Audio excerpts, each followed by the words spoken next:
अनेक वर्षांपासून प्रलंबित असलेला मराठा समाजाच्या आरक्षणाचा मुद्दा आता पुन्हा लोकसभा निवडणुकीच्या प्रचारात चांगला चर्चेला येताना दिसून येत आहे. शिंदे फडणवीस सरकारने मराठा समाजाला आरक्षण दिले, पण सरकारने दिलेल्या आरक्षणाला न्यायालयात आव्हान देण्यात आले आहे. जोपर्यंत न्यायालयाकडून मराठा आरक्षणाच्या विषयावर संविधानात्मक निर्वाळा मिळत नाही, तोपर्यंत मी फेटा बांधणार नाही असा संकल्प भाजपचे उमेदवार राम सातपुते यांनी केला. पण प्रत्येक गोष्टीत राजकारण पाहणारे काँग्रेसचे माजी नगरसेवक विनोद भोसले यांनी राम सातपुते यांच्या वक्तव्याचा विपर्यास केला आहे.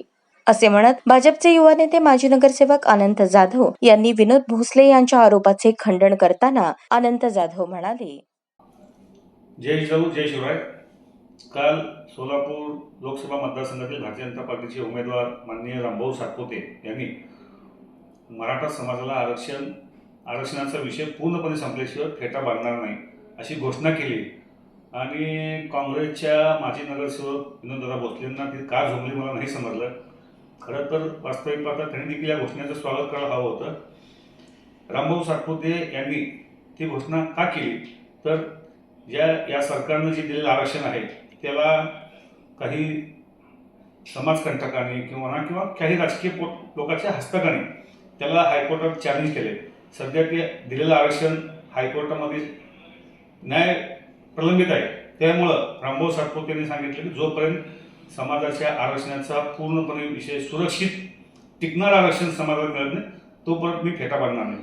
ही त्यांची इतकी प्रामाणिक आणि स्वच्छ भूमिका असताना सतत कोणत्याही विषयात राजकारण पाहण्याची ज्यांना सवय आहे अशा काँग्रेसच्या मित्रांनी यावर राजकारण केलं आणि प्रामाणिकपणे ज्यांनी याची घोषणा केली होती त्याचा त्यांनी निषेध करण्याचा खिळवण्याचा प्रयत्न केला आहे. वास्तविक विनोददादा भोसलेंनी बहुतेक पंढरपूर तालुक्यातील सरकुल या गावात मराठा समाज बांधवांच्या बाबतीत आपल्या पक्षाच्या उमेदवार प्रणितीताई शिंदे यांनी कोणत्या भाषेत समाज बांधवांचा उल्लेख केला होता याचं जरा आठवण ठेवावी. आणि निवडणूक ही खेळीमेळीच्या वातावरणात खुल्या मनानं खुल्या दिलांना आहे. तुमच्याकडे प्रचाराचे मुद्दे नाहीत. त्यामुळं आणि आपण आज जो हवेत आहात की MIMने आम्हाला पाठिंबा दिला आहे, वंचितनं माघार घेतली आहे, या हवेत आपण असेच राहा. सोलापूर जिल्ह्यातील जनता ही जागरूक आहे, सजग आहे. त्यांना सगळं चांगलं समजतं. मराठा समाजात देखील चांगलं समजतं.